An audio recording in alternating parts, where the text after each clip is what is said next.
Yes, we see the world as being full of problems, and there indeed are lots of things that need to be done. But the discipline that I draw on for my work comes from the world of the theatre. And in improvisational theatre, which is where I draw inspiration, they see the world as a place full of offers. And so this idea is not to say everything's lovely and it's all nice and there aren't difficult things to do, but it draws you immediately into a constructive attitude to take and use what there is to further your own purposes.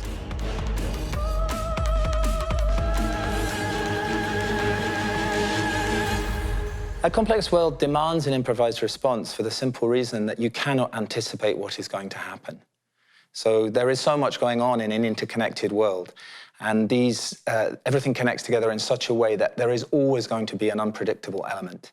So it's not to say that you don't need to prepare and plan, but the preparing and planning in detail will only take you so far. So an analogy I always use, we built our own house. And to build a house, you have to have plans. You need permission, you need plans to be submitted to the local authorities, all those kinds of things. But if you only have the plans, then you'll never succeed.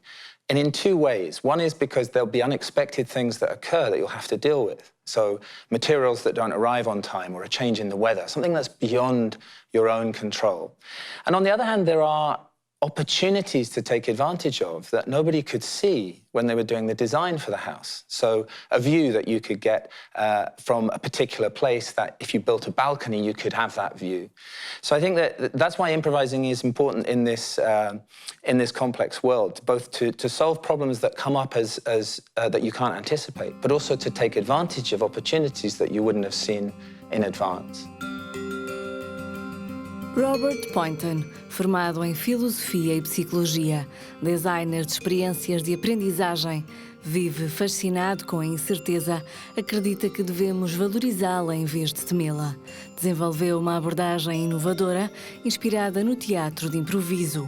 Já ensinou em muitas escolas de renome, como a IE em Madrid ou a Universidade de Oxford.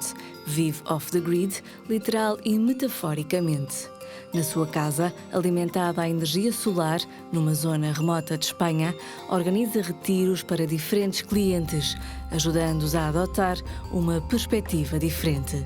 Poynton nunca desiste de se questionar sobre a ligação entre a improvisação, a complexidade e a sustentabilidade.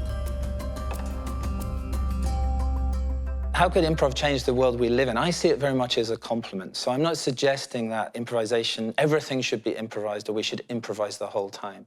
But I think that, as with my example of building a house, you need both to come together. And if the word improvisation is difficult for people, think of it as creative adaptation. If we're not able to adapt creatively to changing circumstances around us, then we're unlikely to do as well as we might. So for a country as a whole, I think it would start with education. I think it would start with thinking about how we school our children, what kinds of capacities we give them, which kind of skills we regard as important. And I think it would therefore shift far away from the sort of transmission of information and the content of knowledge towards building that adaptive, collaborative capacity, and improvisation would be one way to help support that. It wouldn't be the only way, for sure.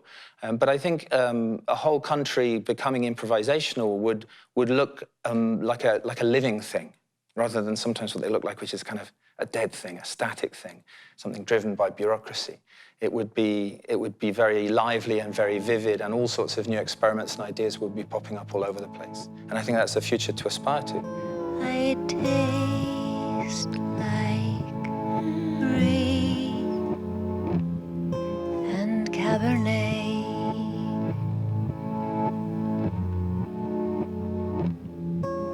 Sauvignon. I think the importance of the humanities is only going to grow. And the reason I believe that is in the word itself. It has the word human in it.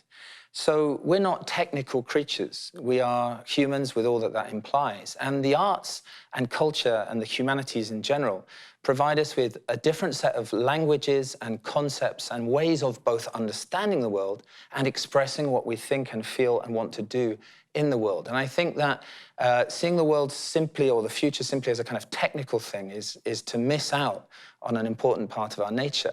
And it takes us back to complexity again, because in a complex world, you're never going to be able to express everything you need to be able to in a single language. So you can't put all of this on a PowerPoint. You're going to need to be able to sing and dance and dramatize things and film things. And to be able to bring that to life, we need the humanities. And I think they're going to be more important than ever.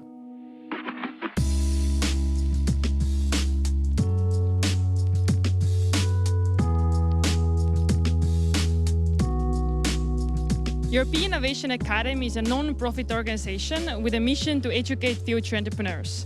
Our mission is to get 1 million people by 2025 and help the world become more entrepreneurial. Right now, in this venue, we have almost 500 students from 80 different countries. So it's the biggest as well as the most international event in the world that we have at EIA. Besides that event, we also have programs in Hong Kong, in Qatar, in Italy, and Canada. So right now at the EIA, we have more than 130 Portuguese students. Este caminho traz coisas excepcionais para a nossa vida futura, quer pessoal, quer profissional. Entre o contato com várias pessoas vindo de todos os cantos do mundo, o mindset para resolver problemas, ou seja, nós acabamos por ter problemas com tudo aquilo que nos acontece, quando estamos cansados vem mais um problema e temos de ter uma mentalidade de resolução, e eu acho isso muito importante. E depois também o saber apresentar ideias em 30 segundos em inglês para investidores que se calhar não querem tanto saber de nós ou não têm tanto tempo disponível como outras pessoas poderiam ter noutros contextos de trabalho. E eu acho que estas são as 3 valências que mais acabam por premiar este contexto.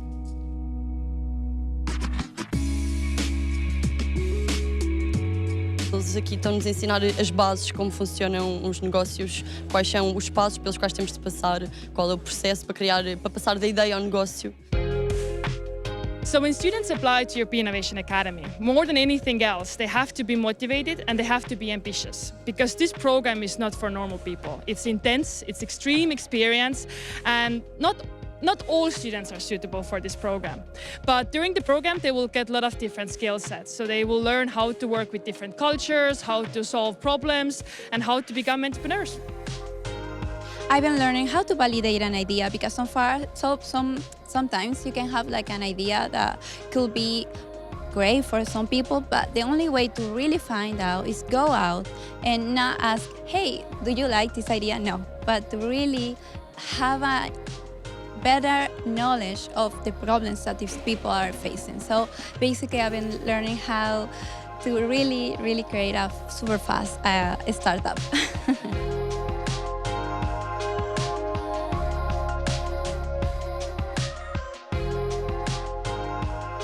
I would say that ideas every year are getting better and better, and we are really emphasizing on the first day of EIA that students have to work on global problems, that we are not looking for another great application, but we are really putting them to think, what are the ideas that impact at least 1 billion people every single day? And they really need to focus on those global problems.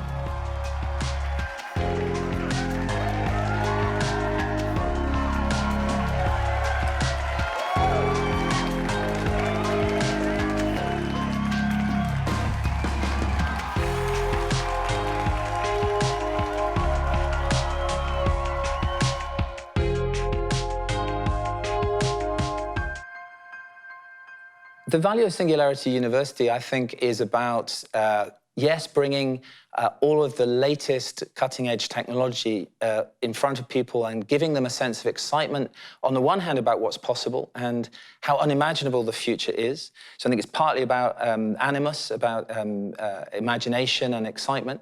I think it's also partly about reminding ourselves we're not very good at anticipating the future. And so we need to think carefully about it and learn different ways and be kind of humble. So I think that's important. And I think I work at a very old university as well as being involved with Singularity University. So I work work at Oxford, which is 1,000 years old. And so I think, in a way, the challenge of a place like Singularity is to force the world of education to ask itself, what's a university for? What are we now trying to do? When learning is available via our phones and you don't have to go to a library or a physical place to access information, then we need to think deeply about what the role of learning is in the fullness of life. And I think Singularity plays an important role in that aspect.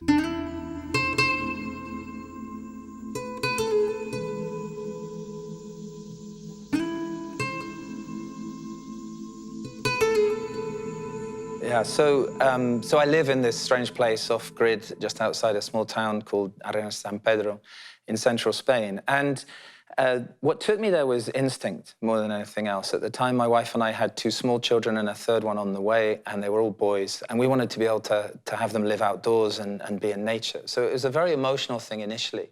But looking back on it, I realized that there were deeper currents kind of in play. And I think for me, and the way I think and the way I work, I very much enjoy being on the edge or being at the intersection between 2 different worlds. And so this place, which has enormous natural beauty and a very different pace and rhythm of life, is a fabulous counterpoint to spending time in London or Oxford or San Francisco in the Bay Area. And it gives me a different perspective. And one of the things I really love about it there is that nobody knows what I do and nobody cares. They're not remotely interested. And I think it provides a source of stimulus for me to think in a different way. So, for example, what is knowledge? So when pretty much every year, my nearest neighbor helps me to learn to prune a cherry tree, and I've been there for 15 years, and I still haven't really learned.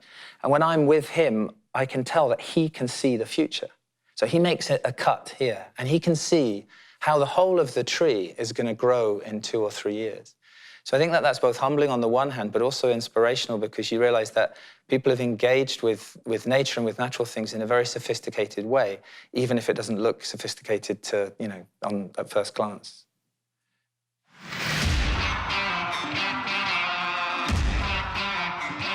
O Techstars Lisbon Accelerator é um programa de aceleração de ideias que chegou a Portugal em 2018 pelas mãos da CEMAPA Next, em parceria com a americana Techstars. Entre centenas de candidaturas vindas de todo o mundo, as 2 entidades selecionaram 10 startups. Todas elas estão empenhadas em resolver problemas nas áreas da tecnologia industrial e ambiental, mobilidade inteligente e tecnologia aplicada a viagens e a lazer. Os projetos selecionados têm a oportunidade de participar num programa intensivo com a duração de 3 meses. Têm o acompanhamento de uma centena de mentores experientes para ajudá-los a preparar planos e estratégias de negócio. O programa de aceleração permite aos fundadores das startups beneficiar de todo o conhecimento do grupo CEMAPA e tirar partido das novas tecnologias usadas por empresas de média e grande dimensão. Um programa virado para o futuro, para apoiar os novos empreendedores.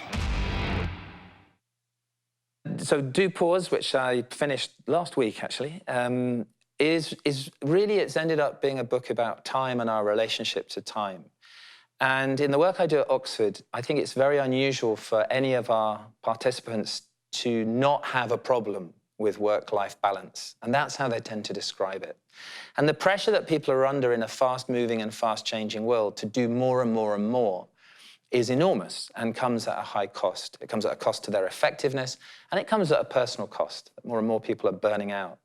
And it seems to me that just trying to say, no, we need to slow down, there's some virtue in that. I'm a big fan of the Slow Food Society and of the slow movement in general. But I think that there's more to it than just slow versus fast. And what got me interested in the idea of pausing is a pause can be a moment, just like that. It's difficult to make a long pause, and the way my thinking is developed, I think that those longer pauses, you need to design them consciously. Think about them in advance, build them in, budget for them, all those sorts of things. But I think one of the virtues of pause as an idea is that literally it can be 3 seconds. And there's nobody in the world so busy that they can't pause for 3 seconds. So one piece of advice I give executives is pause to count to 3 before you enter a room. And if you're in a real hurry, pause and count to 1 before you enter a room. Because even counting to 1 is going to change how you enter the room. And if you're in a position of leadership, how you enter a room is going to have a very powerful effect on the people that you're working with.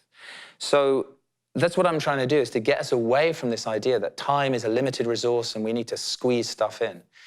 If you look at the physics of it, that's actually not even true. So time isn't a constant, objective, measurable thing out there in the world. Time depends upon where you are, how fast you're moving, and this is the physical reality of time I'm talking about now. For us human beings, it's much more plastic than that. So if we pause for thought, if we pause for a moment, if we pause for an hour, if we go for a walk, extraordinary things can happen in a very short space of time. So you take the reading weekends, for example, they're 72 hours long, and for some of the people that come on those, they last a whole year. So those 3 days are feeding, nourishing that person for months and months afterwards and months before, in the anticipation and in the reflection on it afterwards. So I'm trying to get us away from that struggle about, oh, it's all too tight and there's not enough time. You can make time.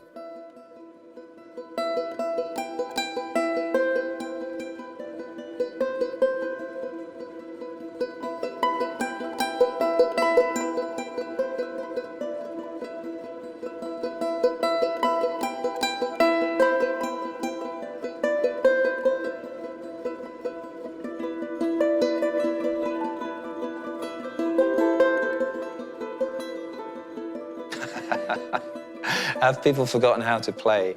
I don't think so, certainly not where I live in Spain. But perhaps they've forgotten how to be playful, and the virtues of playfulness at work. I think that things can get terribly serious. And play, if you look at play in the biological world, that animals play is a form of learning and experiment. So if things are changing around us and we don't know what's going to happen, playfulness is a way, it's a technology, if you like, that allows us to experiment with uncertainty and outcomes that we can't anticipate. So I think people are embarrassed about it. Yeah, certainly in the north of Europe and in North America, it can be seen as very frivolous. So I think there's a task there to be done to reclaim the value of play, and if people are uncomfortable with play per se, then playfulness as a quality that brings imagination and curiosity into the workplace, and I think that's needed.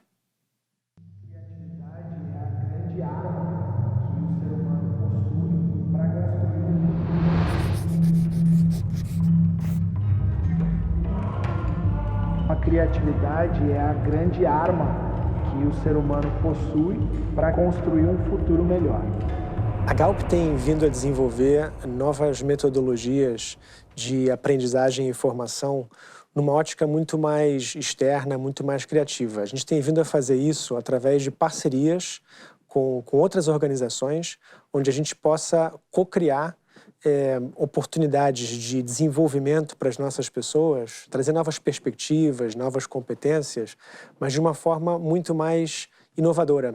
A gente, com o Rock in Rio Innovation Week, co-criou com as equipes deles um evento que mistura o entretenimento, a inspiração, o desenvolvimento de competências profissionais e, sobretudo, o networking com um grupo de pessoas extremamente diverso.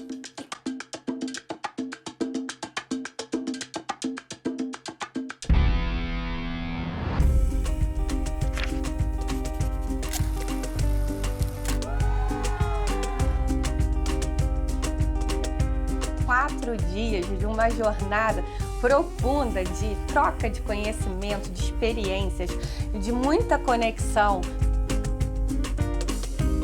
Ter diversidade, ter perspectivas culturais, perspectivas de personalidade, diferenças de género, tudo isto enriquece, porque hoje em dia não conseguimos olhar para os problemas de uma forma monolítica. Nós temos que incluir para inovar. Tentar fazer aqui com que a mudança seja feita, ela tem que ser, de facto, interior. Estamos a falar de tecnologia, de inovação, de pessoas que cada vez se movem mais geograficamente. Cada pessoa ela pode desenvolver o que quiser, pode viver do que ela ama, desde que tenha as ferramentas certas. O conhecimento pode ser uma coisa efêmera. Nós temos que garantir que, para além do conhecimento, existem depois todas as outras componentes, a prática, a partilha, mas também muito aquela vertente do autoconhecimento. Se cada um de nós perceber o potencial de transformação que temos, nós podemos fazer um belíssimo trabalho como humanidade.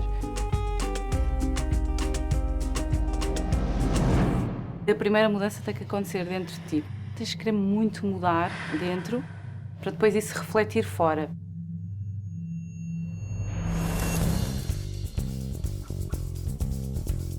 Estamos a falar, acima de tudo, de atitude. Como é que nós nos comportamos perante um desafio, como é que nos comportamos perante algum obstáculo que surja. A cultura do incentivo à criatividade ela é fundamental para que a gente possa criar soluções e resolver os problemas que nós mesmos criamos. Mas eu acho que fazer essa introspecção e se perguntar o que é importante para mim agora é muito útil, porque te traz foco. Continuem a fazer mais tecnologia, porque invariavelmente daquilo que é o meu ponto de vista vai permitir que as pessoas se conectem mais. Nós queremos desafiar as pessoas a repensarem, a mudar. Hoje é o meu dia para mudar. Quando eu vejo alguém dizendo assim, mas eu já tive essa ideia antes, eu digo, cara, mas você não fez. So what will the world look like in 10 years? Well, particularly in an exponential world, making predictions is kind of a mug's game, you know. I mean, but let's have a go. I think it's easier to talk about the kinds of things rather than make specific predictions about how it'll look. So William Gibson, the science fiction writer, he said the future's already here. It's just unevenly distributed. And by the same token, so is the past, unevenly distributed. Some of it's still here. So I think both in 10 years and in 50 years, one thing we'll see is there'll be unequal development. There'll be different things happening in different places. So whilst globalization will be unstoppable, I don't think things will be the same everywhere. I don't think the world will become flat in that sense.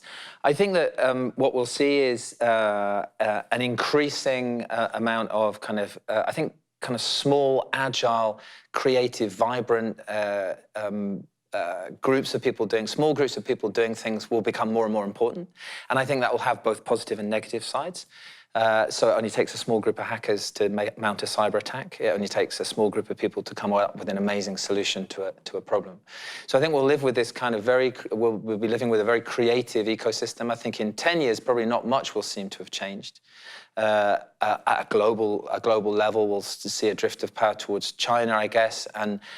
But I think that, to me, it's more interesting to think about, I think countries will become less and less important. I think that there'll be more smaller, vibrant pockets of things happening. I think cities will become increasingly important. I think there'll be true global communities. We use that word in a very bland sense at the moment. Just if you're on Facebook, you're in a community. But I think there'll be groups of people across the world doing things in extraordinary ways that I can't imagine. And then I think there'll still be pockets like where I live, which will seem kind of untouched by much of that. And those will become increasingly isolated. So I find it hard to make any detailed projections beyond that. In 50 years, I mean, who knows? I think in 50 years, that's probably long enough to know whether or not we've averted some global catastrophe. And there are many kinds of global catastrophe that could happen, either environmental or, a dirty nuclear bomb or something. So if in 50 years, one of those hasn't happened, I'd kind of think that we've done well.